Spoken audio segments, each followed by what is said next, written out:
Tensions across South America and the Caribbean are spiraling tonight as Moscow, Washington, and Caracas trade explosive accusations, each blaming the other for destabilizing the region. The trigger, a dramatic tanker seizure, and a flurry of statements from leaders on 3 continents.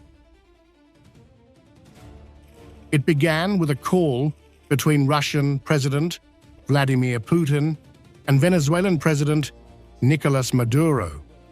According to a Kremlin readout, both leaders reaffirmed their strategic partnership and praised Venezuela's balanced position on the Ukraine crisis.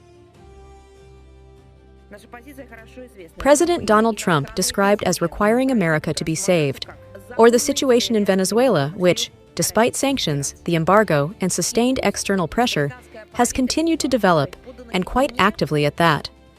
All these factors are of concern against the backdrop of the current tensions. As I have already said, we hope that the White House will nevertheless refrain from sliding towards a large-scale conflict that risks generating unpredictable consequences for the entire Western Hemisphere. Russia has never claimed any sphere of influence. Our foreign policy is guided by different principles: mutual respect, sovereign equality, mutual benefit, and the indivisibility of security. But on the ground, Maduro is in crisis mode.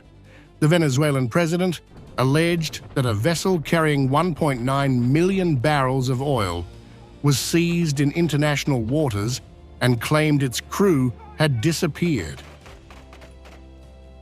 No existiera Venezuela. Today I received a call in Russian. I had a long conversation with our older brother, brave friend, the President Vladimir Putin of Russia, who asked me to convey a message to the people of Venezuela. He told me, among many things, we talked a lot. He told me, I want to express my admiration for the example of the bravery of the people of Venezuela in the face of the circumstances they have had to live through. And I want you to know that we support unwaveringly the Venezuelan process, President Maduro, and your efforts to defend your national sovereignty and the peace of the entire South American region.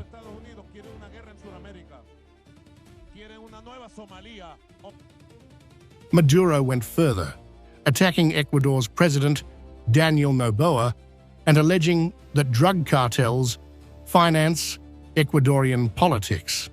He also praised Putin's support, saying the Russian leader admired Venezuela's bravery and its resistance to U.S. pressure. Hours later, in Washington, U.S. President Donald Trump defended the tanker seizure. Trump accused Caracas of sending criminals into the U.S., claiming 11,888 murderers had entered from Venezuela. He called the arrested vessel part of a wider anti-smuggling operation that has cut maritime trafficking by 92%. If you look at the drug traffic by sea is down 92%. And nobody can figure out who the 8% is, because I have no idea. Anybody getting involved in that right now is not doing well. And we'll start that on land, too. It's going to be starting on land pretty soon.